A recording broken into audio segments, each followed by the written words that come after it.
Welcome to Inspired Learning, the Path of Exile podcast with Badger and Yoji. My name is my name is Badger. That's Badger. That's correct. I'm here to confirm this is Badger. Great. I'm Yoji, by the way. Yeah. That's Yoji. And we are greeted by the lovely presence of Tenkiei today. Thank you so much, Tenkiei, for coming. We're going to be talking about crafting today, but how you going? Welcome. Thank you. I'm good, and I'm looking forward to talking about crafting. Yeah, should be fun. We've got a lot of stuff to talk about today because, as we know, crafting has changed a lot over the I guess the last 4 leagues. When was Harvest? Was that 3 leagues or 4 leagues ago? Harvest was introduced. It was a massive, awesome. And then it was out, then it was in, then it's out almost again, but still in. I think, right? Yes. Was it out, in, yeah. Out, yeah, in, and then out, and then in, and then semi-in. So yeah, we've got a lot to talk about today, because things are always changing. But before we get into it, Tenkiei, how has your league been? What have you been playing? What have you been getting up to in Path of Exile? It's been good. I'd say the most notable thing has actually been that for the first time, I dropped a Mirror of Calandra. I've owned several in the past, but I've never dropped one before. And it dropped in the most anticlimactic way possible because I was seeing if I was going to have a stable recording time doing a test map, and it dropped in the test map, and I didn't have OBS running. No. Oh, no! That's still amazing. Like, congratulations on your mirror drop, but thank you. That's also pretty feels bad. Yeah. Without like any shadow play or anything like that going or something. But yeah. That's cool. It's like the worst time to find a mirror, if that even exists. But yeah, except for like I'm testing something in standard. Oh, whoops! That's probably at worst time. Yeah, definitely. How many hours do you reckon estimate have you played the game? I always like to ask this for people with their first mirror drops. That's a tough one because I've played the game for 8 years, so I'm just going to say 10,000 because it's a nice even number. Yeah, that's even. It also makes me a little bit salty because I'm around like maybe 12, 13k and I haven't dropped my mirror yet. So yeah, you're added to my list of streamers and content creators I should be salty at for no reason whatsoever. So yeah, thanks for that. Well, if it makes you feel better, I could be way over 10,000. I don't play through Steam, so it doesn't track it. Yep. Yeah, I stopped using Stream like 5 years ago or something, so I have like 3k hours on Steam, and then I haven't been able to track from there. Oh, yeah, 5 more years where I played a lot more heavily than I used to, so... yeah, interesting. Very cool. What league are you playing in? Are you playing softcore, hardcore, trade? Softcore trade always.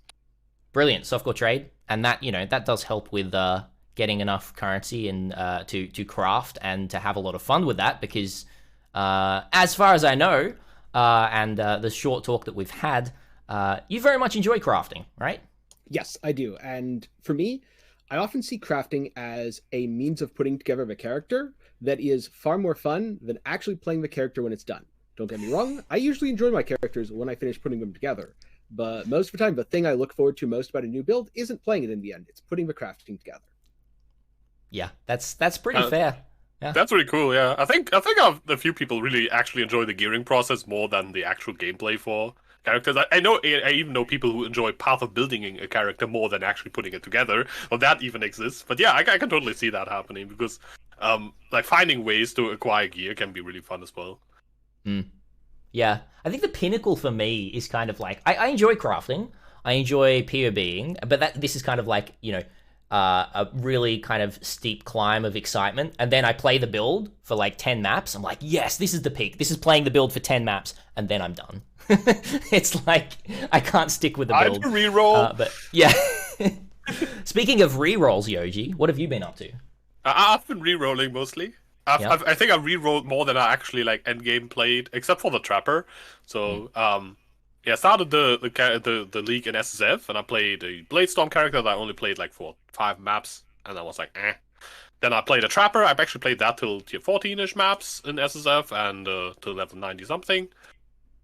And then I converted to Trade League, actually, and because I wanted to try some low-life hybrid Trickster with Petrified Blood and Glorious Vanity, and see how that works on the Trickster with the evasion defenses, how that like all...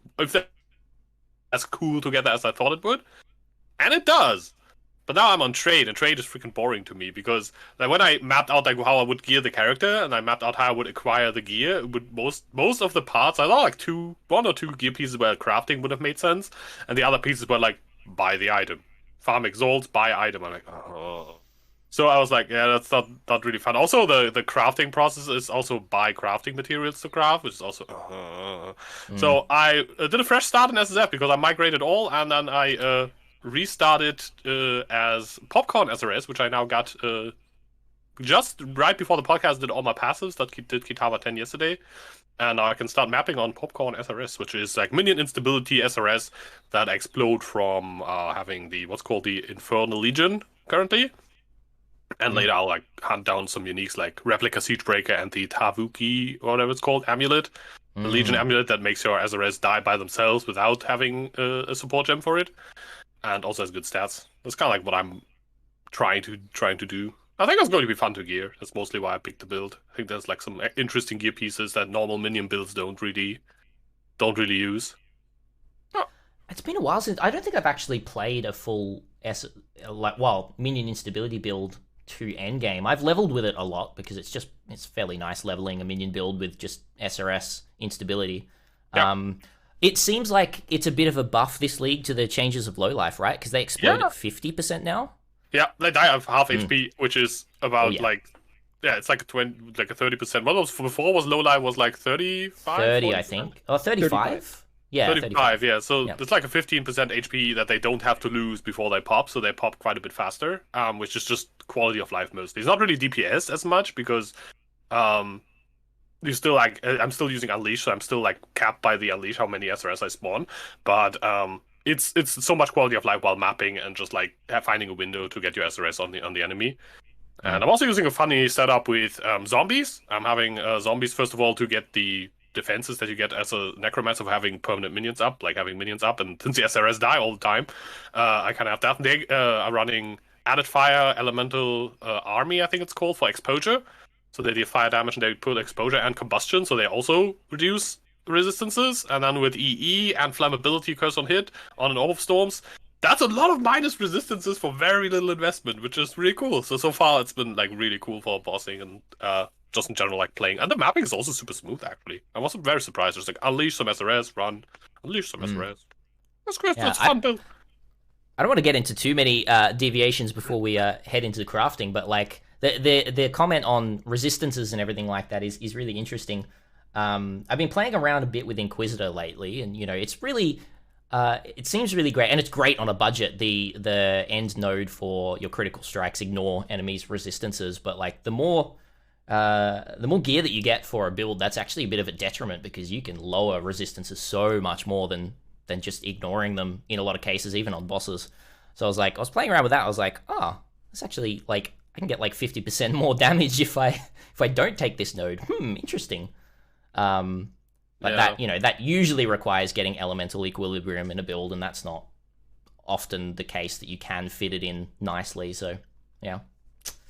I think what's good about the Inquisitor node is you have to kind of build around it these days. Before it was by default the good node, and then getting resist shred was difficult. Now it kind of feels the opposite, where like basically it allows you to ignore all that crap about resistance stuff, and you just can stack crit multi to like as much as possible. That's basically what the node is. Also, it has the Blizzard Crown now, which can be really good because it gives you quite a bit of flat added damage at no cost if you like have a good crit chance.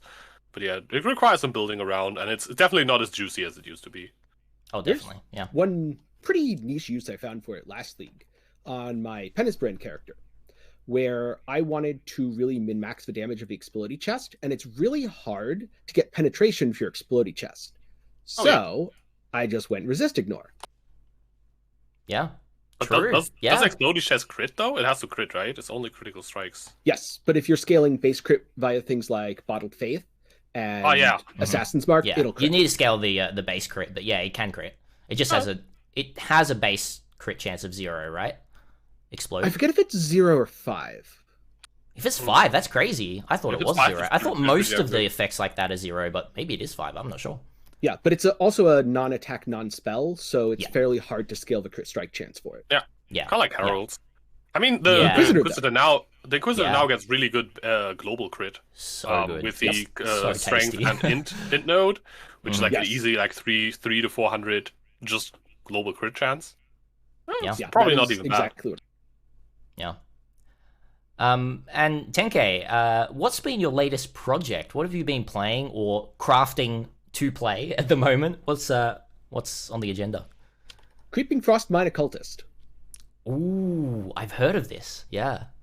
So I saw Octavian do Creeping Frost. You have not watched enough Octavian. That's true. He always stops the stream when I go to bed, which just leads me to rate him all the time, but it doesn't let me watch him. Yeah. I know the feeling, but he played a Creeping Frost Miner because Creeping Frost will shotgun. The projectiles, when they reach the end point of their travel, will all explode. Those explosions can overlap. So the idea is taking that from a Saboteur and putting it on an Occultist, because you get some interesting power charge scaling for area of effect, which makes up for lack of AoE on Sabo. You get some interesting recovery options with Machina Mitts and more power charges. And Occultist is a really nice ascendancy with a dual curse, with reducing cold res, frigid wake, fits perfectly with the rest of the builds, should synergize really well, and it's hard to get reduced damage taken, and guess what? You get 2 sources on Occultist. Heck yeah, you do. It's good. That's actually really interesting. I really like the kind of acceptability now of playing a miner outside of Saboteur that's been happening over the past few leagues, kind of more and more. Obviously, we've seen a bunch through your kind of mind over matter, agnostic, Scion, Ascendant, Ball Lightning miner, the Blam, as I see people calling it now, which is great. I love that name. But like, yeah, there's more and more stuff. We're seeing like, traps on Raider, which is really awesome. Yoji, you played a bit of that and other stuff as well. I've seen some pretty tasty Inquisitor miners as well. It's great. I really like it. I actually did play boring Saboteur miner, but Okay. Taki was playing as a Raider version. Yeah. But I went. Oh with wait, the you played Saboteur. vanilla Sorry, boring I thought you version. played Yeah. Raider. Yeah, gotcha. Well, you are boring then. Yeah, I take it back. That is pretty boring. Yep. Well, I think we're just going to jump into the meat of what this episode is actually about. We're going to try and not talk too much about Woe is Harvest. I wish Harvest could be back in the way that it was. We'll talk a little bit about, how Harvest fits into the current crafting meta and everything like that. But first, right off the bat, and I'm actually going to pass this to you, Tenkiei, because you've got really good ways of explaining things. Just for those who may be watching who haven't played Path of Exile much, what are affixes on an item? What does that mean? What is an affix? Well, affixes, or prefixes and suffixes, are the key which unlocks crafting. You can kind of think of them like keywords from Magic the Gathering, where if you see a tag or a keyword, you will immediately know properties of that thing from a single descriptor.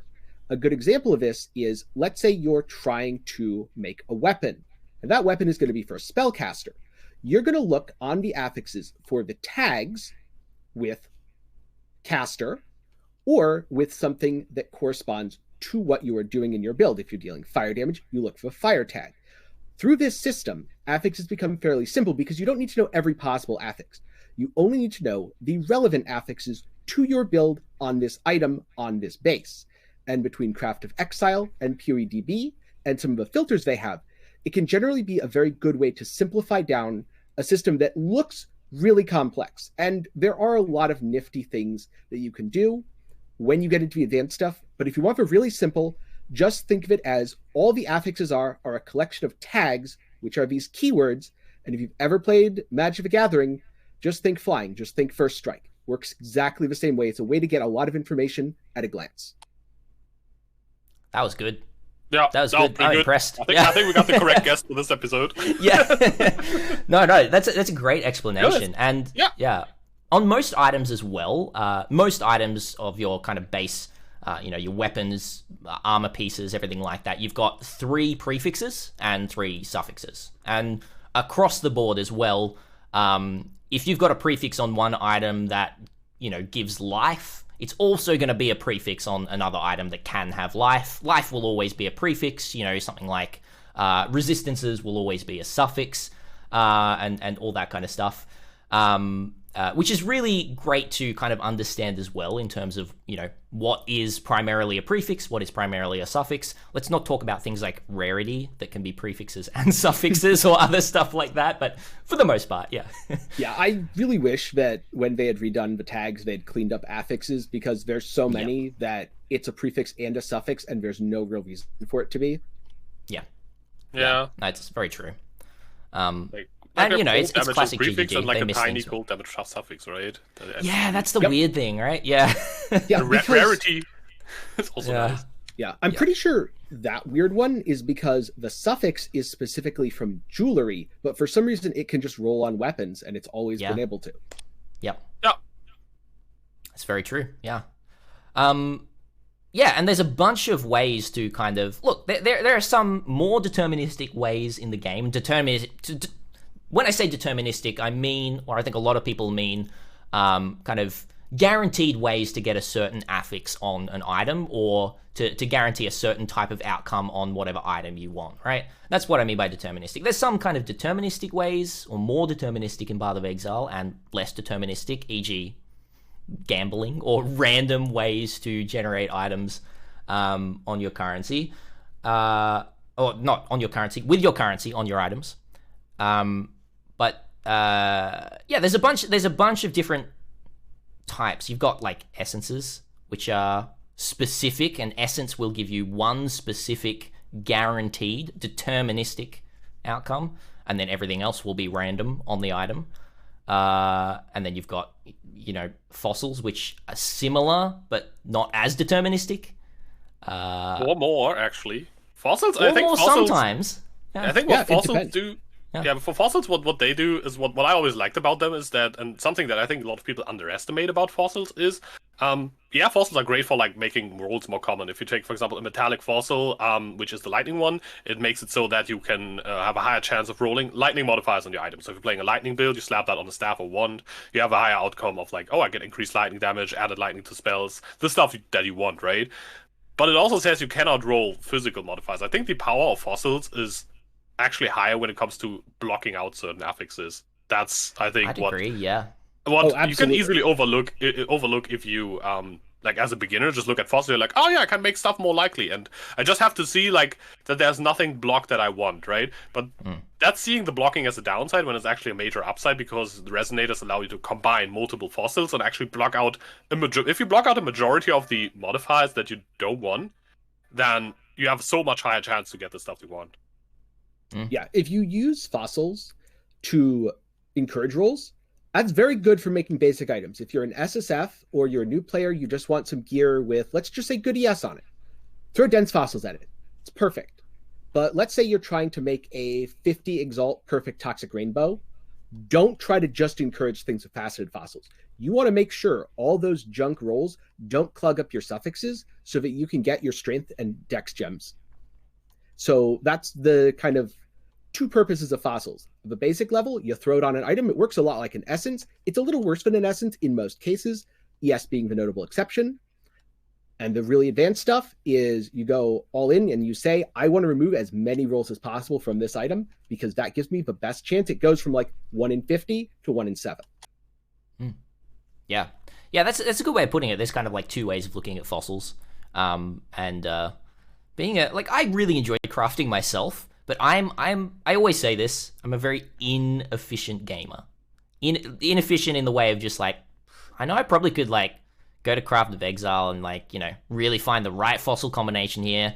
I'm just gonna chuck scorched fossils at this, just because I've got them there, right?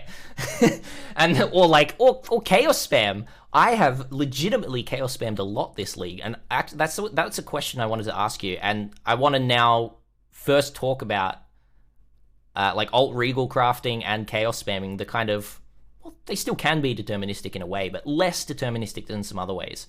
But have you guys chaos spammed items at all this league, any more than other leagues, or is it just me? It's probably just me. I have not chaos spammed very much because It's just me. Between Harvest and Essence, I have other currencies that are either cheaper or more efficient to do my chaos spamming. Yeah. The only thing that I chaos spammed a good bit early on was Cluster Jewels, because It was just printing money. Yeah. Yeah, and there's some very specific, I guess, strategies with cluster jewels and normal jewels as well that are different. And I'm sure we'll talk a little bit about it when we do talk about Harvest as well, but TLDR, Harvest is still so amazing for your cluster jewel crafting in a lot of cases, and normal jewel crafting as well. As we did state before, most items have 6 affixes. Cluster jewels and normal jewels that you socket into your tree, they only have a maximum of 4 affixes. So your 2 prefixes and 2 suffixes. So this means that you can actually use things like fossils or harvest crafting re-rolling with a specific outcome or something like that to more easily guarantee a top tier item, a top tier cluster or normal jewel or something like that, which is really interesting.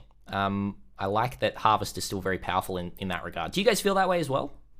Yes, and to elaborate on that a little bit further, Harvest is especially powerful for cluster jewels because, unlike most items, they have some specific rules that kind of define that you want prefixes more than suffixes most of the time. Because a small cluster jewel can have 1 notable that will always be a prefix. A medium cluster jewel can have 2 notables, which will always be a prefix. And a large can have 3 notables, 2 of which will be prefixes, and 1 of which will be a suffix. So this means if you are slamming certain things with Harvest, you get the prefixes which aren't cluttered by things like elemental resistances, and you can slam those really good notables and finish the item. Mm-hmm. Yeah. Yep. Yeah.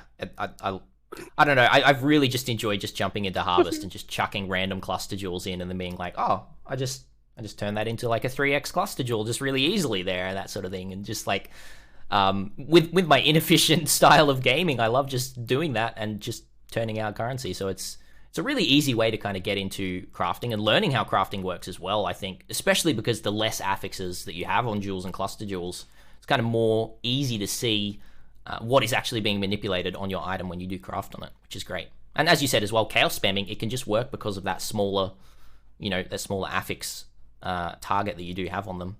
Yep. What exactly do you do on like cluster jewels? Do you do like, for example, if you have like a fire cluster jewel, do you like re-roll with more fire mods to like get more notables and stuff like that? Is that it's like, and then if you get like a 3 prop one, you can like slam something on there, as you said? Is that like the whole deal? Or is like some secret strats that I don't know of? So at a basic level, yes. At a more advanced level, there's some secret strats that work. For example, you want to use Reforge Fizz on your Chaos clusters because there's only 1 Fizz tag mod on Chaos clusters. And it happens to be a very profitable one that all the Blade Vortex and Blade Blast builds want.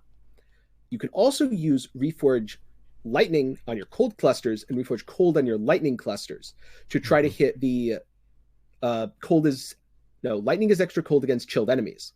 Yeah. This is something that both clusters want, but you're targeting the rarer mod rather than the most common mod. Mm. And like I would say as well, yeah, Yoji, like basically on a basic level as well, it's pretty much that all I do is just like Reforge. An actual example that happened in game, like I think 3 times or something like that this league, when I just randomly dropped a fire.multi, like 4 or 5 passive cluster on the ground, which, as a lot of you know, this league are quite pricey due to a bit of a meta with Burning Arrow and Ignite builds and everything like that. And they went for like 1.5, 2 Exalted Orbs just to sell it just like that. Took it into Harvest and, average was 4 to 5 times rolled with the fire re-roll with more fire modifiers to hit like the 2 best mods, Blowback and Wrapped in Flames, I think. Or wait, is it Wrapped in Flames? I think it is. Which sold for upwards of like 5 to 6 exalts just for like a couple of re-rolls, right? So there's small little things. Is if you look at the market and you go like, okay, let's play around with this a little bit. You can really just like turn a big profit on cluster jewels, or in SSF craft quite easily the cluster jewels that you do need for your build. Cooked Alive, that's the one. Not Wrapped in Flames. The res shred one, right? Yes, yeah. And yeah, so those ones sell really great. But, sometimes you'll hit something that's, Burning Bright, Cooked Alive, or Burning Bright, Wrapped in Flames, something like that. Like just, I'm spewing off names here, but they're all really good, and they can still just sell, and it's great. And a lot of cluster jewels have combinations like that, where you can literally just chuck them into Harvest and just net a profit just like that. Rings are also influenced rings are great to just chuck into Harvest, because if you do Reforged Caster, there's two outcomes. There is Curse on Hit, and there's cast speed for most rings. Shaper rings being a bit of an exception, and I believe Crusader being the other. Yeah, Crusaders also has lightning damage to spells. Yeah. I was actually surprised, like in my short journey on trade, I was surprised how expensive Curse on Hit rings are. Yeah. When they are so easy to crazy. make. Yeah. Like, I wanted to buy a vulnerability ring, which is just like vulnerability on hit and life. That's it. I just put nothing more in. I was just like, I just need a basic vuln on hit ring. Maybe some extra AP would be nice. Like 50 chaos plus. And you have so many chances to hit something like actually good if you chuck it into Harvest, and they go like, as soon as you add like one or two other good stats, you're like in the Exalt range already, which is pretty crazy. Absolutely. And you can probably profit craft those, currently at least, pretty easily. Like Voln on hit. I don't know about the other curses, but probably Assassin's Spark's usually probably pretty expensive, but that's on Shaper, which makes it more difficult. But Voln is Warlord. Warlord doesn't have much caster stuff at all. Yeah, no, definitely, The only other thing on Warlord is flammability, but that's not really a loss because there's a lot of Fire Slam builds around, and just fire builds in general. Yeah, definitely. Yeah. So in terms of, we've talked a little bit about Harvest. We did kind of jump into that just because I had that further down the list. Tenkiei actually put it further down the list, but I wanted to talk on it there just because of us talking about, the smaller affixes on clusters and everything like that. But for larger items, a lot of what is happening this league is pretty different to what we've seen in the past. There's been some new additions to how unveils work, or ashling slams, as people call them, through Syndicate, and fossils and essences as well, being a lot more around the place. We're seeing a lot more use of essences and some buffed values of a lot of essences as well that we see. And then, starting out an item with alteration, augmentation, and regal crafting. This is a great way to start the base of an item. Tenkiei, do you want to explain how you would... Well, I don't know. What kind of example could we use of an item or an affix? Some sort of influenced item to kind of get a specific affix that you want. What is alteration crafting to get power charge on a helmet, let's say? Yeah, so to use that example, you would take a helmet of the correct base and item level. I honestly do not remember the item level, but I would guess it is 85 on a Warlord base. And you would use a Transmute Orb to make it into a magic item, assuming it's not already magic. Then you would use Alteration Orbs. And if you really feel like dealing with extra tedium, whenever you hit the wrong affix, because magic items can only have two affixes, one prefix, one suffix. So if you're trying to alt spam into a prefix, whenever you hit a suffix on the alteration, you can use an augmentation, which is cheaper, get a basically free or cheap prefix. The idea here is all you care about is power charge, because you're probably going to be using an Awakener's Orb to smash that item into another item later. Yeah. It's pretty simple to go about it, and that's a really, really good tip with the augmentations. I often find myself, you said, if you feel like it, I often find myself just alteration spamming anyway, because I can't be bothered lifting my finger off shift to click on the... Wait, what? Okay, maybe because I'm an SSF and I can't just go, spend 5x on, I'll just go spend some more Exalted Orbs, right? But that's just weird. Like, an SSF, I mean... For me, it's two ways. If I plan to awaken an Orbs, of course, the other suffix doesn't matter as long as it's not influenced. But as long as but oftentimes in SSF, I don't have an awaken Orb. So what I end up doing is, whenever I get a half-decent suffix, let's say, an okay resist or something that I'm, value in for my build, I will augment. But if it's, I don't know, light radius or whatever, or stun recovery, I will roll over it, because that would just block a useful affix for my build, and I wouldn't augment on that. And I would be super mad if I get the power charge on that stun recovery thing. I was like, oh, why did I do this? But then you can try to save it with an annulment orb as well, if you want to do that. Depending on trade, you have to consider more if it's worth it. I know how much annulments go for, but in SSF it's basically it's more like an odds type thing, and how many annuls do I have, and less of an how much does it cost type calculation. But crafting is actually one of the things that is mostly the same for both, as long as you're crafting for your own build. But you can, oftentimes in trade, you can hit something that you're not aiming for that is still super rare and expensive. Knowing that, like, in the back of your head is really useful in trade, I feel.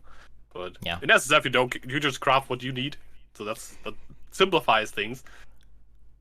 Yeah. But I think the trade, that's actually an important thing to keep in mind too, when you want to make crafting more sustainable currency-wise, is when to stop crafting even though you didn't hit what you were looking for, like you said earlier with the flammability ring. Let's say I hit like a super sick flammability ring, but I was looking for a vulnerability ring for my build.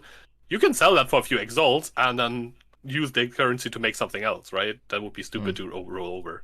Yes, absolutely. Or you could be me and still roll over it anyway, because I can't be bothered buying another ring. So, yeah. But yes, it's the good way to do it, yeah.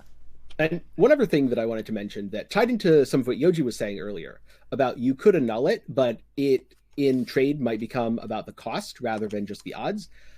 Annuls currently are quite cheap in trade due to harbinger farming, among other things. But there's an even better solution most of the time when it comes to trade. That's beast crafting. Because now you never take that power charge off and you can still get rid of the dead mod. It won't guarantee anything good, but it also won't guarantee anything bad. Mm-hmm. Yeah. Yeah, so to be more specific, and it's something that I feel a lot of people forget about a lot of the time is beast crafting, or using the menagerie to craft items. And some of the most underrated powerful crafts, as you were kind of talking about, I assume you were talking about your Pharaoh Lynx Alpha and your Pharaoh Wolf Alpha, of removing a prefix, adding a suffix, or removing a suffix, adding a prefix, right? Yes, exactly. Yeah. So say, for example, let's use Power Charge Helmet again, right? So we've got a Power Charge Helmet. By the way, I looked it up. It's 75 plus actually only. So it's like a fairly low mod. Oh, that's even easier. Yeah, 85 is just the elevated mod. It just says 85. But I think they're all like 85 and they are just elevated. Very nice. Yeah, so we've got an eye level 75 helmet that you're going to be using an Awakener Orb with another helmet to, smush them together and get 2 good mods. You've used Alteration spamming, and luckily but unluckily, you've hit Power Charge on your prefixes, but on your suffixes, you've also hit another influenced modifier, whatever that is, right? What you could do, instead of going like, I could Awaken Orbit and it'd be a 50-50, I could regal the helmet, cross my fingers that I don't hit another influenced modifier, and then go into beast crafting and remove a suffix, add a prefix, and then, hope there as well that, you're going to guarantee to remove that, one of the suffixes there. And you can kind of do that a couple of times. And then you can deterministically, I'll use that word again, you can deterministically get rid of the suffix influenced modifier to then have a 1 influenced modifier helmet that you can then Awaken Orb. You don't have to keep alt spamming, right? That's yeah. Although that's the interesting thing about modern PoE and the new crafting currency that was added last league, the Maven's Orb. You might not want to get rid of that other influence mod because it might be even more valuable to sell it as a base for someone who wants to Maven Orbit and gamble for the big money of the elevated mod on their Power Charge helmet. So you can start to think and start to understand how difficult it is to understand crafting the more that we talk about it and the more that we get into these if, ands, and buts here, right? Yeah. But I think what is like a good way to approach it is, as Tenkiei said earlier, is that you can basically layer it down and you can just ignore that. For example, Maven Orbs exist. You can check the price, of course, of the item, but you wouldn't often, like, unless you have like a very high budget, you wouldn't Maven Orb it yourself because that's a huge gamble. So if you're like crafting on like, let's say, like a 1-2 exalt budget, you probably wouldn't Maven Orb all your currency into one item and be like, okay, either lose everything or I get like huge benefits, because that's, if you don't hit it, then you're kind of screwed for the league for a while.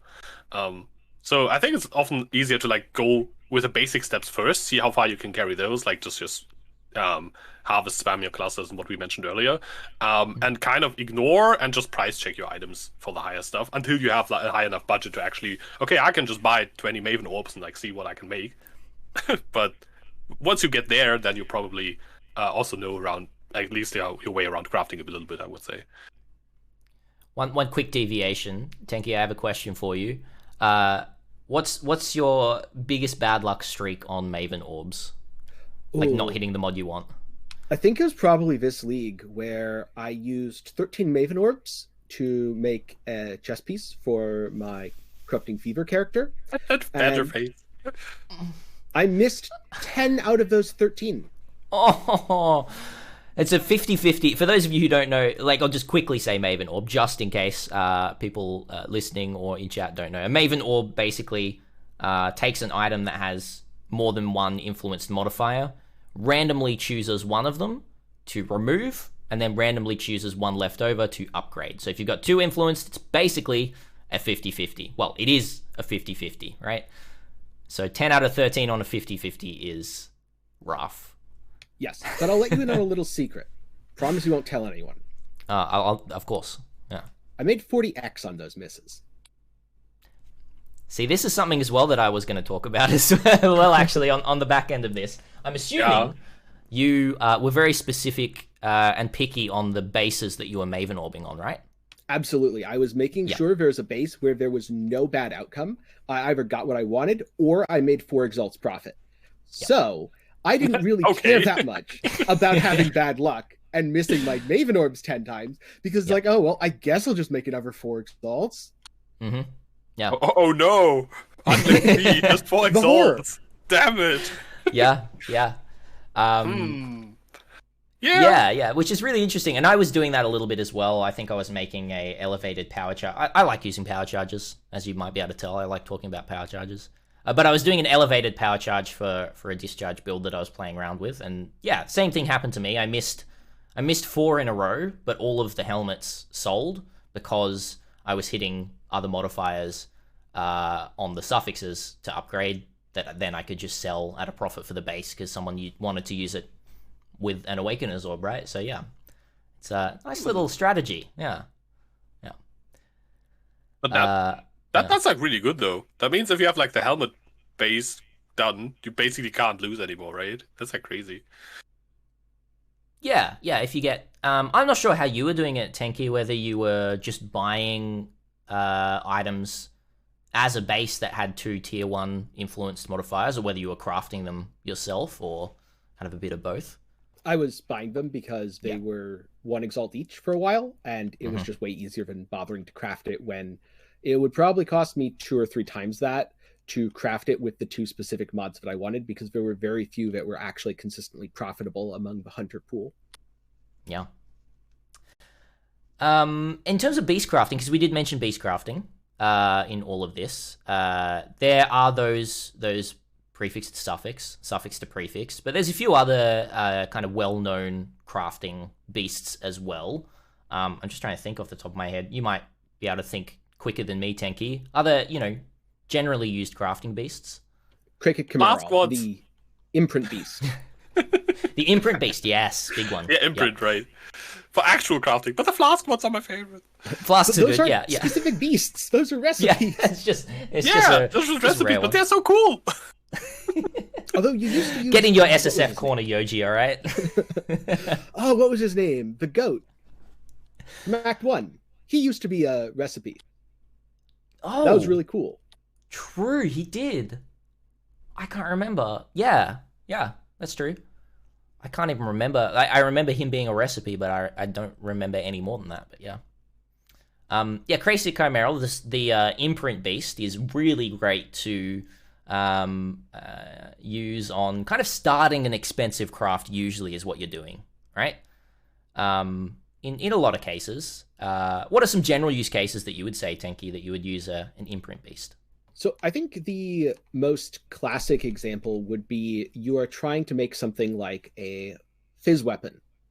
And this is before Fracture existed, before a lot of the new stuff. This method isn't used as much anymore, but I think it illustrates things very well. So you want to make a fizz weapon, you want to make a high budget fizz weapon, you're going to have like 500 plus PDPS. And what you do is you alt spam until you get either Dictators or Tyrannical or Merciless. Oh wait, no, is it Merciless? This is the highest one. Yeah. So dictators, tyrannical, merciless, and conquerors, I think, which is the T2 hybrid. Tier 2 dictator, basically, yeah. So you hey, get fist one weapons. of those. That's the one thing I know my stuff. Yeah. And then you aug it, and you need attack speed. If you don't get attack speed, it's pretty bad. Maybe you do T1 crit multi, but realistically, you really want that attack speed. Then you imprint it, because you need to, on the Regal, hit another fizz mod. You need to specifically hit flat fizz, or if you have, fizz percent, maybe you can hit hybrid fizz. You need one of the three, flat fizz, fizz percent, or hybrid fizz on that weapon. Now, the problem with Kraken Camerals is last league, people were doing things like taking elevated sextants, rolling the Nemesis currency. And once you rolled that, it might cost you 30, 40, 50, even 60 exalts to hit that Nemesis currency on that Watchstone. And it'd be on your auspicious Watchstone in Valda's Rest. And then you would imprint it 100 times, and you now have infinite Nemesis currency on every map you are running for the rest of the league, which is why we saw such heavy nerfs going into this league. Mm-hmm.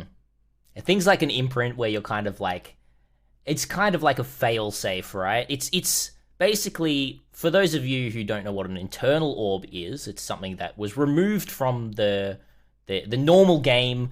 You can still find some in standard. I think they can drop from old reliquary keys as well, right? Yeah, but they're basically fully legacy anyway, because you can't find not really, because you can actually mirror legacy keys, like the reliquary keys. True. And you can actually do that to it's stupid expensive, but it's the only way you can consistently keep making eternal orbs.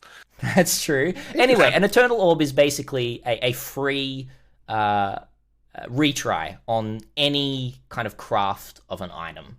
At any stage, an eternal orb could be used on an item to create an imprint. So this could be on a rare item, not uniques or anything like that, because it's just about crafting.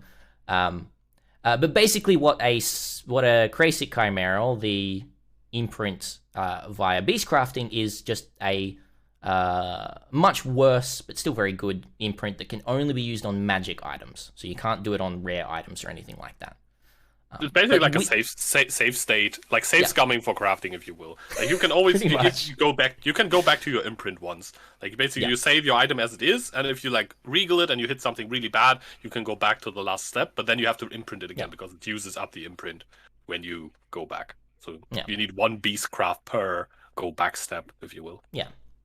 And the problems that do come with this stuff, sorry, Tenkiei, I was just as you said with the Watchstones, and there were a lot of other things as well that were happening, and I guess still are happening with imprints as well. When you do get the option to have some sort of restart save on an item or something like that, there are exploits that are numerous that do tend to pop up in this sort of thing, which is really interesting. So GGG balancing around it's a really fun journey to watch, I think. Definitely. Yeah.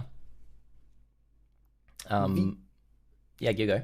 The other thing I was going to bring up is this idea of safe scumming or crafting without a fail state is exactly what the problem with Harvest was last league and in Harvest League. There were some crafts that you could fail. You could cause permanent damage to your item. But for the most part, there were a huge number of crafts that the worst case of a fail state is I use another Harvest craft and I repeat this as many times as I want with no permanent damage to my item until I get the exact thing I want, at which point it changed everything about the game, and it would have basically made playing Path of Exile be, at the highest level, playing Path of Building, because you are literally just writing mods onto your items, and it's just going to be there. There's no matter of if it's going to be there, it will be there. It's a matter of when it's going to be there. Yeah. I remember many a time in Harvest League itself, and then in in Ritual as well, where it kind of came back. Knowing the craft that I 100% can get with like 6 perfect modifiers on an item, and instead of going like, hope I get, well, I can still be like, hope I get lucky that I don't have to keep re-rolling things, but it's not like hope I don't brick my item. It's just like, how long will this take? Not you know, will this happen to it, right? Yeah. And yeah, that's a really interesting comparison to draw with the imprints and harvest, because it's a similar concept of it's a type of just save state. Harvest was for a lot of crafts and a lot of items. And that's, you know, there's a lot less of that. The main removal this league was the annulments, any sort of annulment that really stopped a lot of that happening, or specific annulments, right? Yes. Yeah. It was pretty much the main thing that stopped that loop. I think that was the main thing that they were trying to do, is stop that looping, that save state gameplay of crafting. Yeah, absolutely, because it really, in the long term, would have been a bad thing for the game. Because when you think about the power level of an item last league and the value it took, the amount of effort you had to put in Trade League to make an item that was considered to be average, if you carry that forwards, what we're going to see is, you know, all bosses now have 20% move, cast, and attack speed. They now have 2,000% health and 80% more damage. Yeah. Which now it's not, I get to have fun making broken items of harvest. It's, oh my god, I have to do 800 more harvests to get my build so I can go kill Cirrus, because he's so much stronger, because he's balanced around all these perfect items. Yeah. Yeah, That's a good point. I think that's, like, as you said, like, for the game long term especially, and even more so in trade, I think it's like a really it's a good thing that they cut down on the, like, super deterministic, like, just recycle your item until it's perfect type of crafting. I think where, like, a lot of the negative feedback comes from, and I'll keep this short, is this doesn't affect a lot of people, right? Like, a lot of people see what they could do and have done with harvest. And if you don't play that much, you get maybe like a few augments, a few removes, and you can, like, fix up some items, do some, like, fun stuff, but you don't really ever get to the stage where it gets this crazy and this deterministic, because if you can't run 800 harvests, because you can maybe run 100 harvests per league and then you're done, then the system is actually not as broken. It's just, like, a little bit of extra fun and power. And I think that's where a lot of this comes from. And I personally, I never, like, got to the point where harvest gave me any broken, crazy, completely dumb items, because I just don't play that much. I play solo self-found, and then that's around in that setting it's balanced. But I agree that it's an issue. It would have been an issue going forward for a lot of people that play a lot.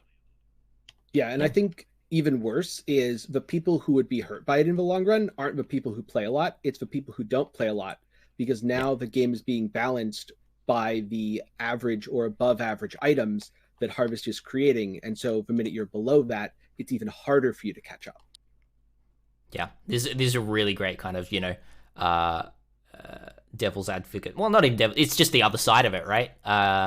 Of, you know, it might be good in the long run for this specific type of player and not good for this specific type of player as well. And that's the really tough thing. One thing that's really interesting this league as well, though, is I'm still feeling that, and from what I've seen from people, I haven't done any crazy crafting, but we're still seeing some really insane items come out that could parallel what we have seen in the past with Harvest. But a lot of this is done not specifically in Harvest, and we're having lots of different ways of crafting.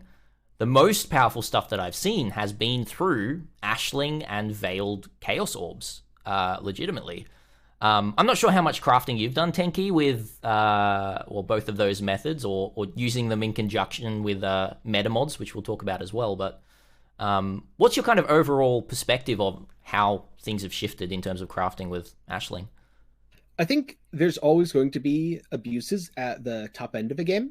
Even if you look way back to when meta mods were first introduced, there's always ways to abuse them to make an item that is far stronger than should exist. And Ashling is the newest example. I do think Ashling is going to get nerfed.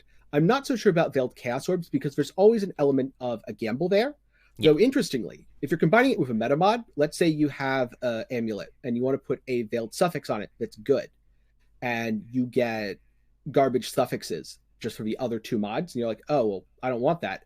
You can use remove crafted mod, remeta mod. It costs you 2 exalt each time, and you can keep trying until you have decent suffixes, plus the veiled mod.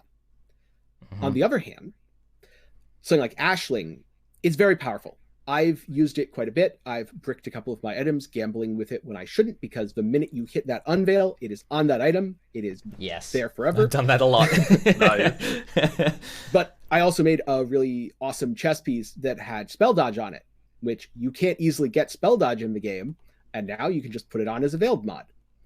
So it's very powerful. The items that it creates are, in some cases, harvest levels of power, but they don't seem to be affecting the average item in the game nearly as much. And so if it gets nerfed in the future, which I think it will, that's to be expected because it's a very powerful system. It is probably overpowered, but it's also not as unhealthy for the game, at least at this time. It, there's a 2x cost to metacrafting with Veiled Chaos Orb. Ashling takes a while to farm up unless you're really efficient, and then you can do it in 7-8 maps. Yeah, something like that. Yeah. With quite efficient. Yeah. And one thing that I found. Oh, go ahead. I got a question. I've not really used Ashling much because I've re-rolled way too much to actually get more than one Ashling slam for the league. Is it still the case that when you have one unveil on an item, that the item remembers what 3 modifiers you have? You will get the same every time, or is it not the case anymore? Because it used to be that way, right? I haven't individually tested this because I haven't had to take any off yet. But Chris did say that they were changing that and that it shouldn't remember anymore. I've heard both ways. Yeah, because I've done quite a bit of Ashling unveils this league, and most of it has failed because I was trying to very specifically hit a prefix. But it doesn't remember it as far as I can tell. At least on the 2 items that I've done a lot of it on. I mean, if you hear both ways, that it means it doesn't remember it, right? Because you can always have the case that it doesn't remember it, but you roll the same 3 affixes, and then it looks like it remembered it. But if you hear one case or see one actual case like Badger has, where you're like, it didn't remember it, then it doesn't remember it. But you cannot get unlucky and get the same mod 3 times in a row, annul, and go again and get the same crap. So okay, I was just wondering, because beforehand, in case people don't know, it was like if you unveil an item and then you remove the craft, whatever, before you could remove it with a bench, and then craft it on again, like with Ashling Slam, which was, I think, just super easy to get back then it will always roll the same mods, and people use that, for example, to get the trigger craft. If you get one trigger wand, you just remove the trigger, slam Ashling, remove unveil, you do that 3 times, and you got the trigger craft. So okay, that's good. Yeah, which is interesting. And I think I agree with you very much so, Tenkiei. Like I was saying, the power that we are seeing in the top end can rival some of the harvest crafting that we have seen from Ashling and Metamod crafting, and or getting double unveiled. Now we haven't fully explained, so there's a few reasons for this. One of the main reasons is modifiers now from an Ashling Slam or an Unveil are at a higher tier than they ever have been. So there's kind of an extra tier on most crafts that are through Unveils. And secondly, they don't actually act as crafts on your item. When you've got the veiled mod on your item, that's those characters that are all black glowing, that can be removed, and that's technically a craft. Once you unveil that, it actually bakes it into the item like a normal affix. So what that means is you can still craft on the item after that, to do, some metamod crafting and all that kind of stuff as well. And so that's where we see kind of this stacking of power, like we were seeing last league, and still sometimes this league, of multiple Maven Orb modifiers on items and that sort of thing. But that is gated behind either a lot of time spent grinding out your Ashling, or spending, 3 exalts, 3.5 on the Forbidden Trove if you want to buy an Ashling Slam each time, and there's a lot more gates there behind that, which is interesting. And another question about the removal of the mod. So you can remove it as long as it's not unveiled, it's shiny and whatever.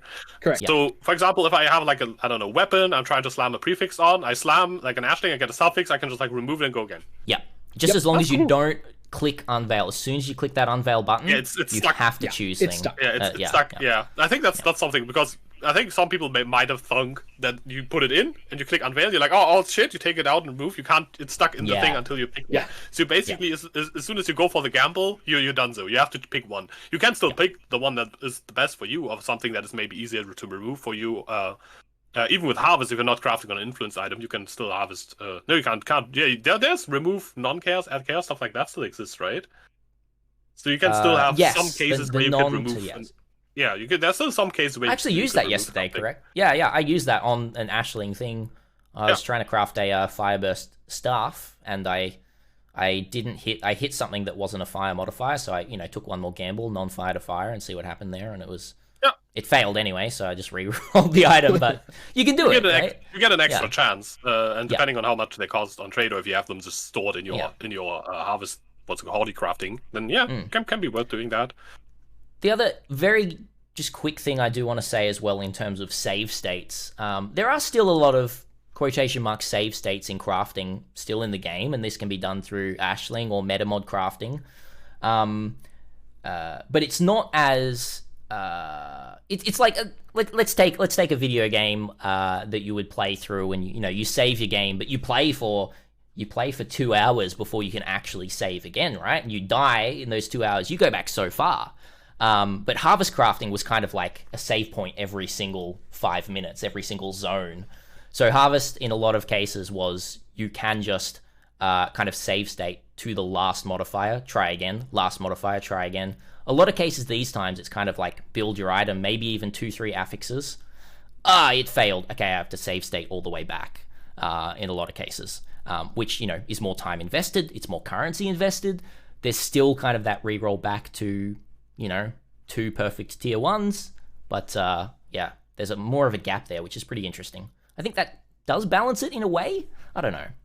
Yeah, and the big gap is also with metacrafting now. So you can still do a lot of very abusive things with harvest.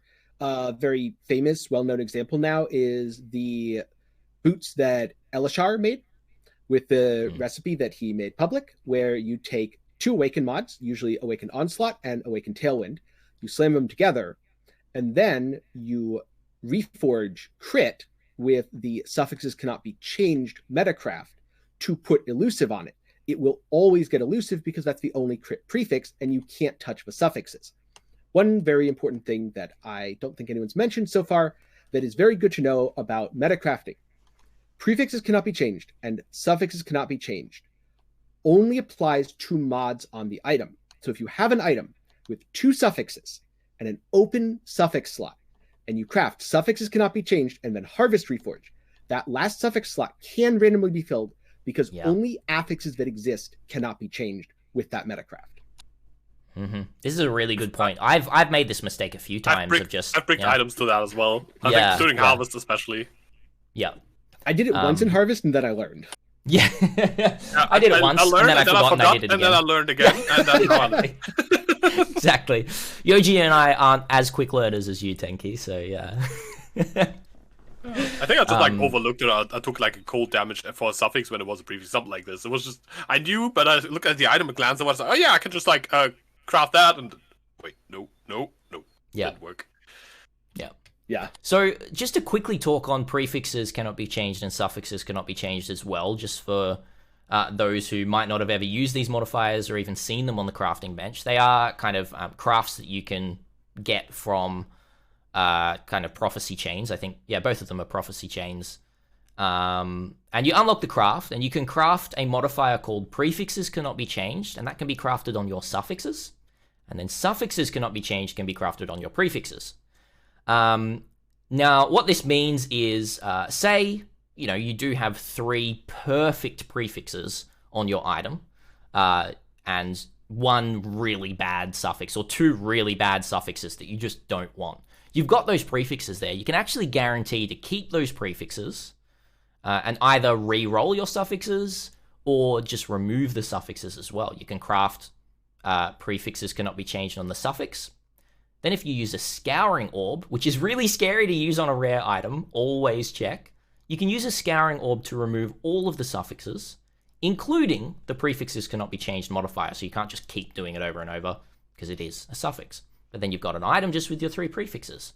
Or you can You know, another way that people are using at the moment is prefixes cannot be changed, and using a veiled chaos orb to guarantee a veiled modifier on your suffixes, which is really interesting if you've got full prefixes. But what Tenkiei said is really important. Just be ready. If you've only got 2 prefixes there and you do a veiled chaos orb, you could still hit something in your prefixes there, and you brick your prefixes or something like that, right? Yeah. So they're really interesting, but they're expensive as well. Each time to craft, it's 2 Exalted Orbs from your bench. So it is a high-end way of crafting. That is basically 2 Exalted Orbs every time you want to either change those suffixes or prefixes or something like that. Yeah. Yeah, and one other very important thing that I've seen a lot of people make a mistake with this league is you cannot metacraft with essences. This is something that, for balance reasons, they decided a long time ago. And it back then made a lot of sense. Now probably doesn't make quite as much sense, but it's still fine because there's more harmful edge abuse cases than there are, this is a good idea for everyone things. That said, essences, if you're a beginner, you don't know how to craft, essences are your best friend. You know what? You want a plus gems wand. Really easy to do with essences. Essence of Woe, item level 2 wand. You'll get your plus gems in a few rolls. You want Chaos Res on your gear. You know what? Take your Stygian Vice. Take your boots of a decent eye level, preferably 86. Take your gloves. Take your helmet. Any of these things. Throw an Essence of Envy on it. You will have Chaos Res on it. And usually there's enough decent outcomes on those items that, especially with belts, especially with Stygian Vises, you'll make something good. I have sold more Stygian Vises for 10, 20, 30, 80x after just throwing an Essence in it, Deafening Envy, maybe something else like Deafening Zeal, than almost any other item that I've crafted with just a single step process. Yeah. It's a really good takeaway. Another good thing for Stygian Vices is if you're going for an uninfluenced one, just like trying to get one like early mapping one, just a reroll with 1 Chaos mod is also really strong. You'll get sometimes you get like a lower tier Chaos, but still a really cool, a really good way to get like a Chaos Res Stygian Vice. It's what I do in SSF a lot, where I don't have as many Envy Essence oftentimes, because you try to corrupt them as well to like the higher tier, and you only get the ones that fail. Yep. Oh, all the time. Seems like you need to invest in some Haywalk Hamlet there, Yoji. I currently need to even unlock Maven again because I did fresh start, but true. I have 0 passives currently. But yeah, no, Haywalk Hamlet is really cool for getting enough essences to just like slap on stuff and craft like by yourself in SSF. And I agree absolutely that essences are just super nice. Like just a greed essence on like a helmet, if you hit some resistances, that's usually pretty decent usable item for early on. Yeah, definitely. In terms of ease of investment, you've got your essences.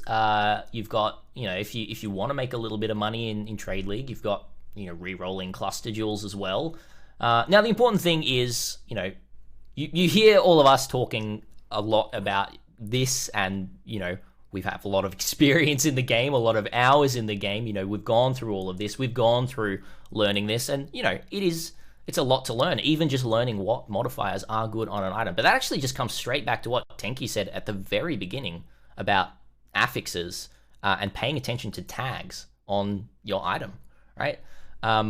If you're really not sure, if you've just picked up a random item, you looked at the item, hold Alt on the item, because that brings up the tags on the item. Only does that if you have the advanced mod descriptions on, right? True. So this is a really good point. Yeah. Because there's an option in the UI settings that says show advanced mod descriptions. And if you don't have that checked in your options, then if you hit Alt, it will not show you the tier of the item. It will not show you the tag. So if you have your fire damage over time multiplier, you will not know if it's the highest tier or not the highest tier. And you will not know if that is apparently a fire mod. I mean, that's something for most tags currently you can kind of see what it would be, but for some it's actually they either don't have a tag that you would expect them to have, or they do have a tag the way you're like, like for example, if you have curse enemies with flammability on hit, it's not a fire mod, not anymore at least, and it's a caster mod because reasons. So sometimes it can be hard to actually like intuitively understand which mods are which have which tags. So that's really useful. Yeah, that's crafting paying for Harvest's crimes, unfortunately. That's true. Yes, very much so. There are some strange things that have been changed because of how things have worked in the past.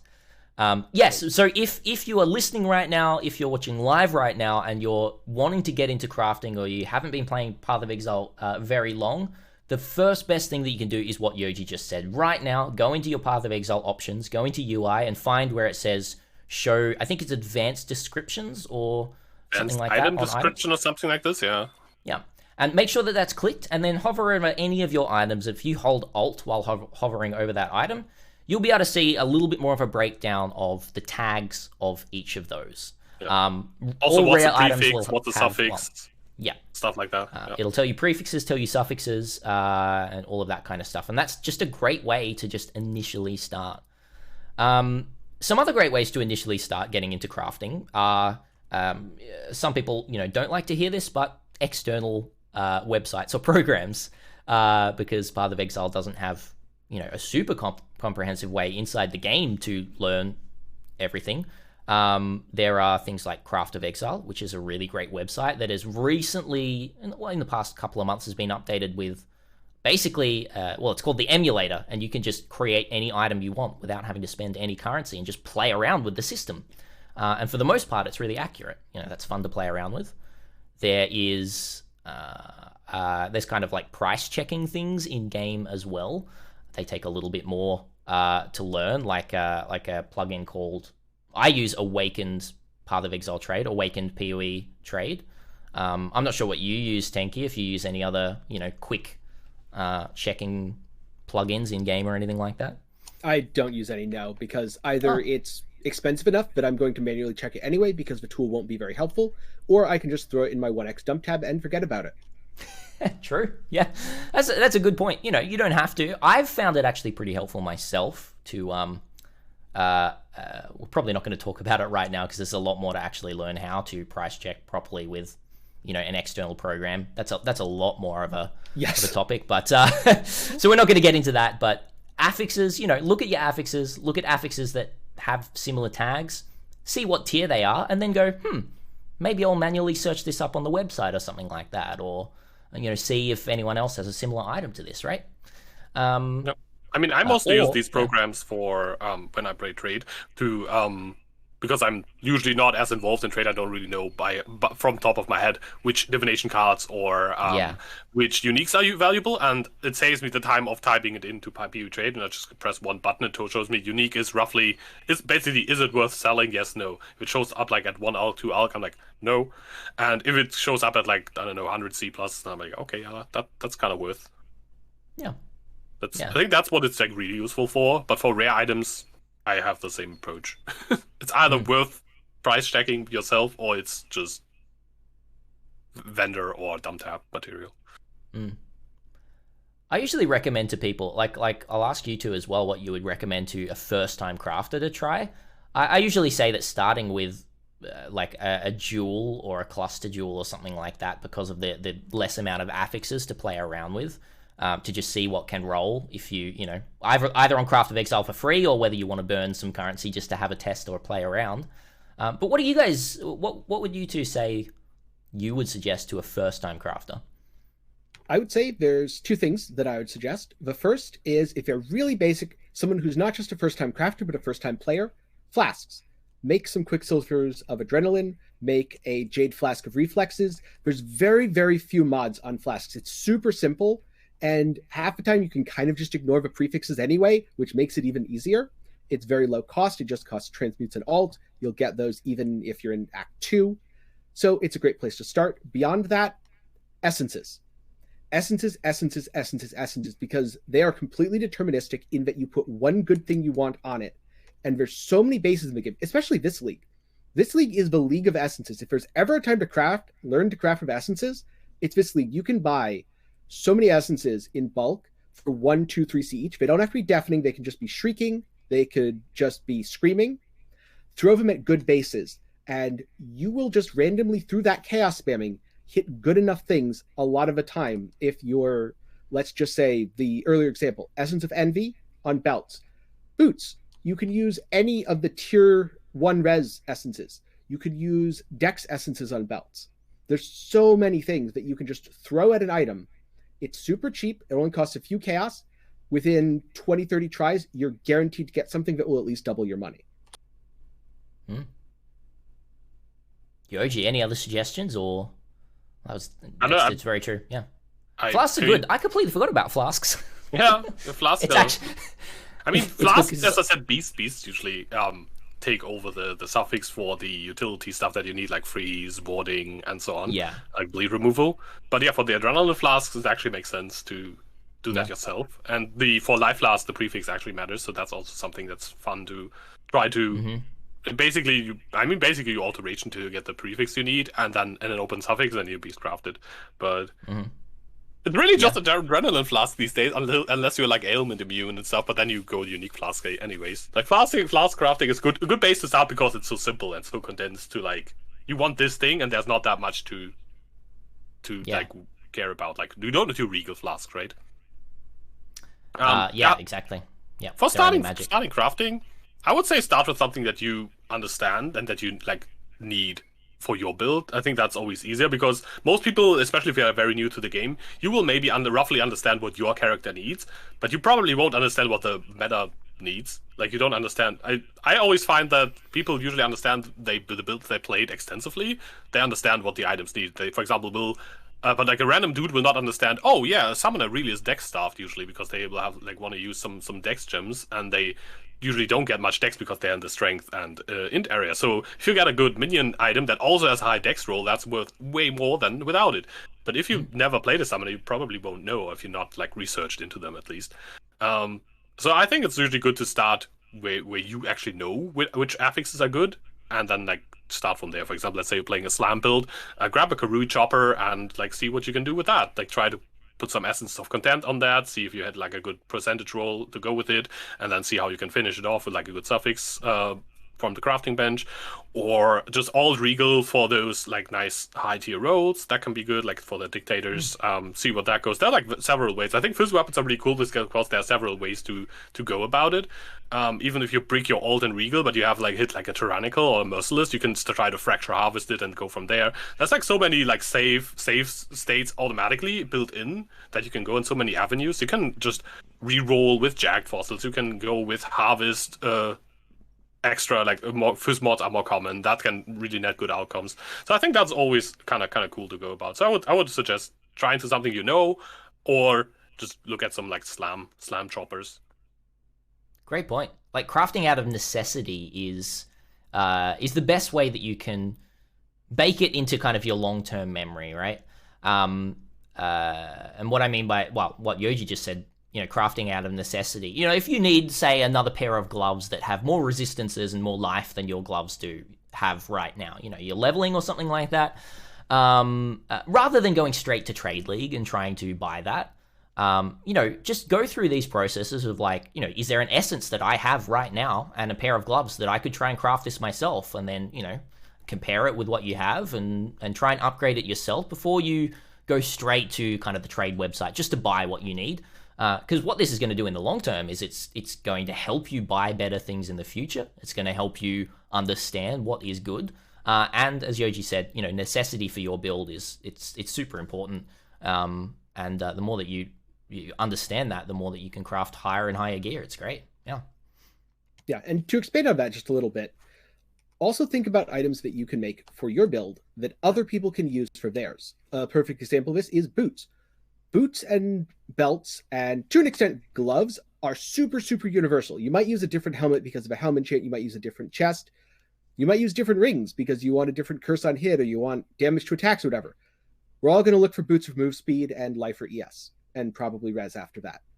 You know, if you need a basic belt, it's going to have res, life, ES. There's so many builds that use those things that it's a great place to start, because it means that you'll have a huge market. And this league especially has been great for items like that. I have sold so many items like that. They're not going to sell for, you know, 20, 30x. They're going to sell for 20, 30C. But for your first crafting project, that is a win. Yeah. That's a win, and that just, you know, makes more money, you know.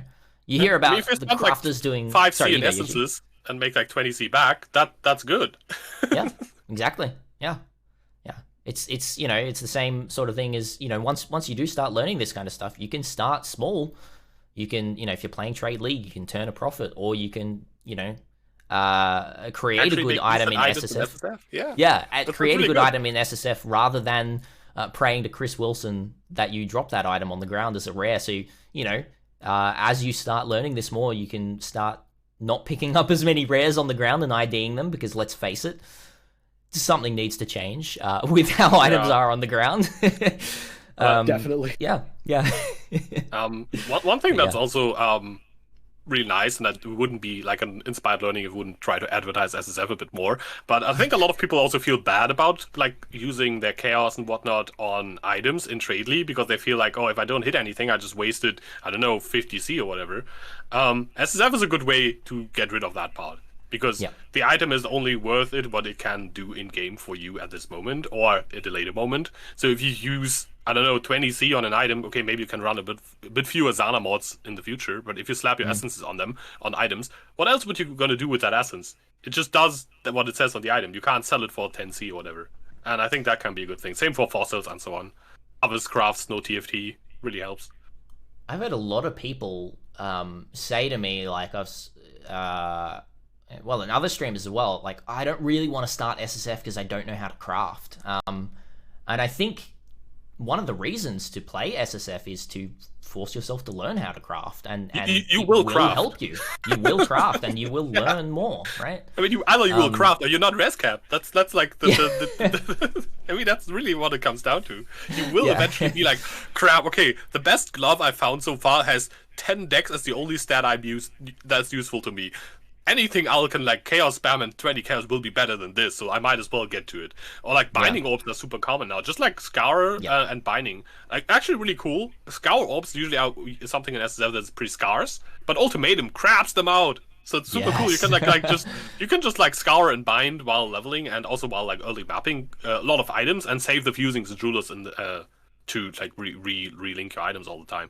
So for SSF currently, it's like really in a good spot, I feel. Like especially the early progression. Like even if you're like, okay, I want to try SSF, but I don't want to go to like Cirrus and whatnot, like super far. Just like try out, dip my toes into it, maybe to get to like yellow maps and see if I like it. This league is a fantastic league to start playing. Every league is like more and more. Yeah. In terms of SSF and crafting, I have a slightly different perspective actually. I would say if your goal is to learn how to craft and really understand it at a high level, absolutely do not go to SSF. Oh yeah, for high level done. Yeah. If your goal is, I feel like I need a push to start crafting because I'm just not going to do it in Trade League, go to SSF. Because SSF crafting and trade crafting are two very different things. And you can't really learn trade crafting through SSF. Yeah, you won't have the Awakened Orbs and the Maven Orbs and the, I don't know, Harvest Crafts and whatnot, and all the beasts that you ever need. You won't, like, you maybe get like a handful of, like, remove prefix and suffix beasts and like one imprint per league if you play a lot. Yeah, you can't do that like, crazy crafting process at high end in SSF, that's true. But I feel like to get over that hurdle of, I just buy my items, that's safer, to get rid of that. And I think once you are done that, once you are in your yellow maps and have crafted all your gear in SSF, if you then convert to trade with your like one exalt you found, you are actually well prepared to dive into the higher levels of crafting. So maybe that's a good progression to go if you end up not liking SSF. It's definitely great for that first push. But this discussion reminds me of my favorite thing about Harvest, which unfortunately has been kind of nerfed, and I'm sad because it was a very cool thing. Does still exist occasionally, and that is that through certain Harvest crafts, you could get free meta mods. What I mean by that is... You mean just reroll prefixes, just reroll suffixes? Right. So yeah, those are cool crafts. Yeah. The remove non-add crafts essentially functioned as meta mods for a lot of items. The most common two that I can think of are Last League, Shaper Shields, because there's one defense suffix. That defense suffix on Shaper Shields is recover ES when you block. So let's say you rolled a shield with really good prefixes, and they're all ES. You could then use remove non-defense, add defense to put that on. And that's a very simple level craft. Let's take it up to the next level. Now you have a really good helmet. And this helmet has, -9. It has 2 tier 1 ES mods, and it's also got tier 1 mana on it. You can still use remove non-defense, add defense here, because there's no defense suffixes on that helmet. and the prefixes are full, the rule of a craft says it adds a defense mod. So it must add a mod.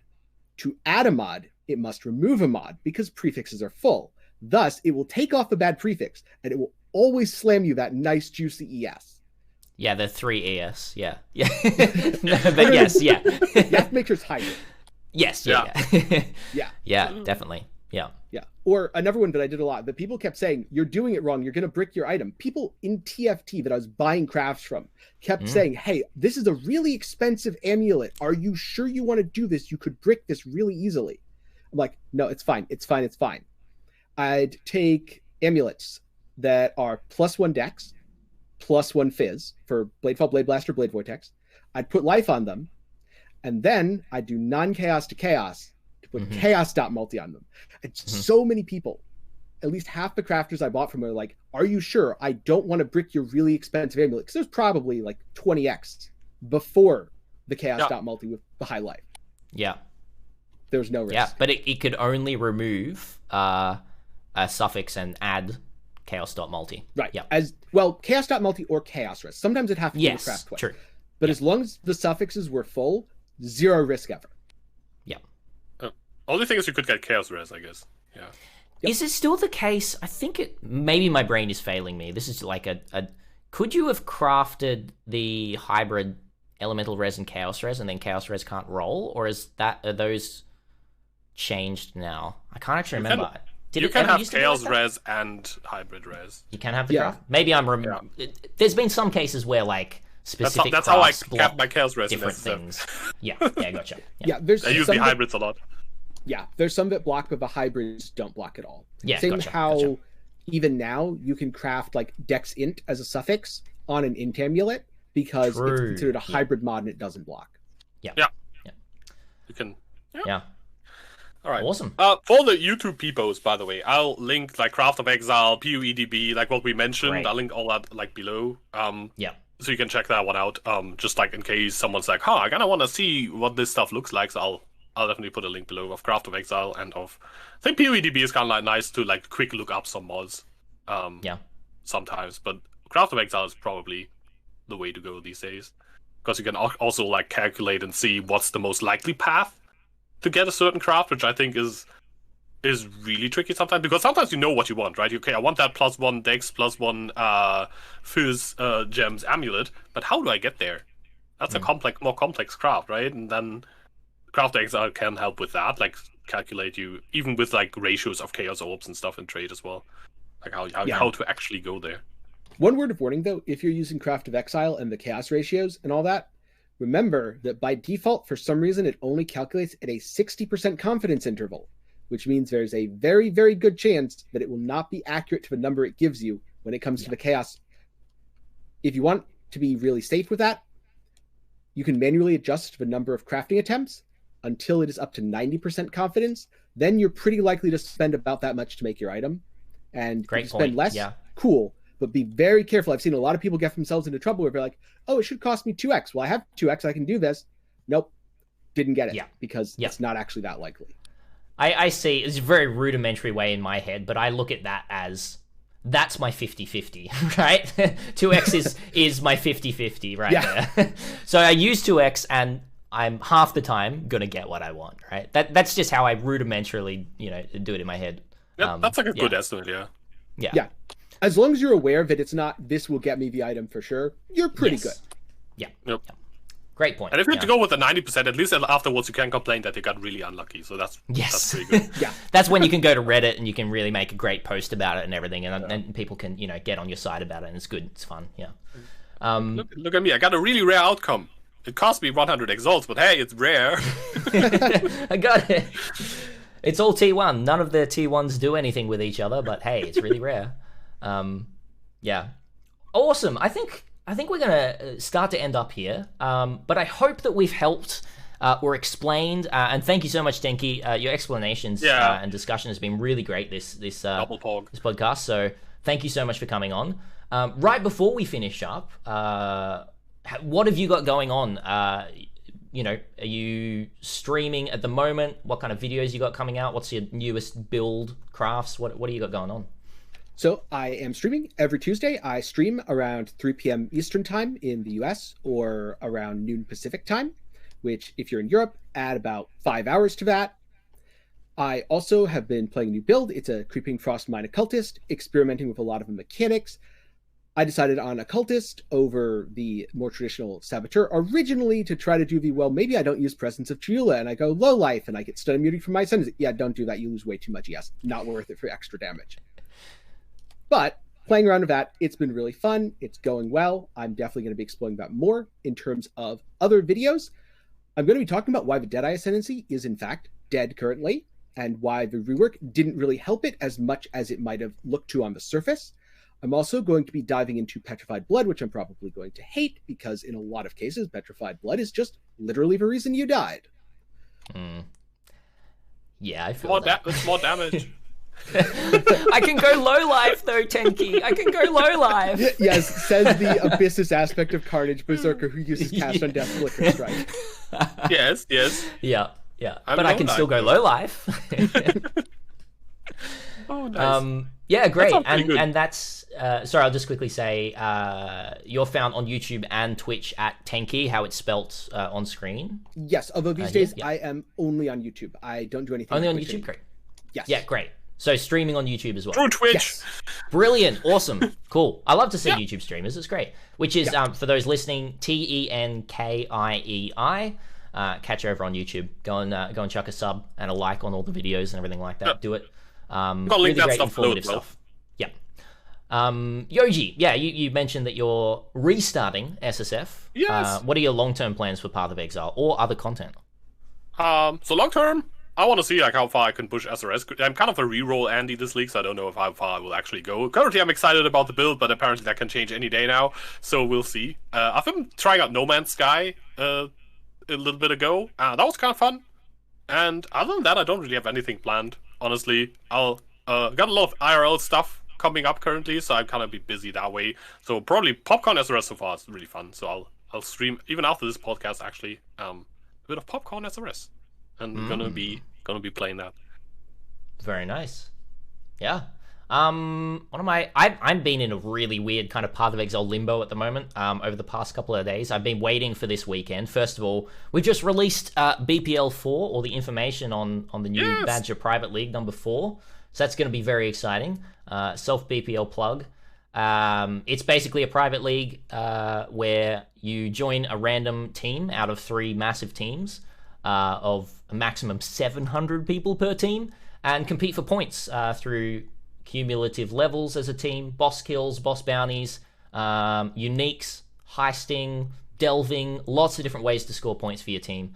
And that's going to be running next weekend over 4 days, which is lower than the previous 7 days. Shorter, it's right? Heaps of fun. Shorter, yep. Used to be a week. Used to be a week, yeah. The reason we changed, TLDR, the organizers got so burnt out that they hated PoE for the next 3 weeks, so... Yeah, so and we're kind of at the start of the... It makes it more accessible for people who can't push like a full week, but like setting aside like a long weekend is a bit easier, I think. Yeah. I think that's a good change, actually. Yeah. So we'll see how that goes. It's another experimentation because it's different to what we've done. Aside from that, I am, right after this podcast, we are going through about 70 build submissions for a build competition I've been running. So we're going to be going over that on stream. I'm going to be choosing a winner, which then over the next week I will be building that build and making a build guide on my YouTube for it, giving them all the credit. So nice. I'll hopefully be doing this once a league as well, to kind of give exposure to the people out there who have 6 head brains but don't have enough of a reach to really, show people how big their brains actually are. So I'm going to be... What's your criteria for the builds? It's just like what you think is cool, interesting, fun, special, unique? Well, I just drafted up some stuff. That there's the standard things of like, speed and tankiness and damage, I think I've just done them out of 5 as small point values, but the bigger point values are uniqueness, and kind of, like uniqueness and viability scaling into the end game. What I think hasn't been shown a lot of. So, right. People entering Bladeful Blade Blast standard builds are just completely out, regardless of anything. Like I want it to be really unique builds that kind of change our outlook on the meta. So that's going to be really interesting. There's so many I've already seen that blow my mind away already. So I'm pretty excited. Stuff I haven't really seen much of. It's pretty cool. But yeah. So we'll be going over every single one. It's probably going to take me too long, but we'll see. That's it from me. Yeah. And for the podcast. And that's the end of the podcast. Find this after the fact. If you've just joined the stream, you can find this on YouTube's at Yoji's channel, YouTube/itsyoji. That one right there in stream. That'll be uploaded within the next 24 hours. We should be able to get it up in. And yeah, thank you so much for listening, watching, being here, everyone. This has been Inspired Learning. And as always, stay sane. Exiles.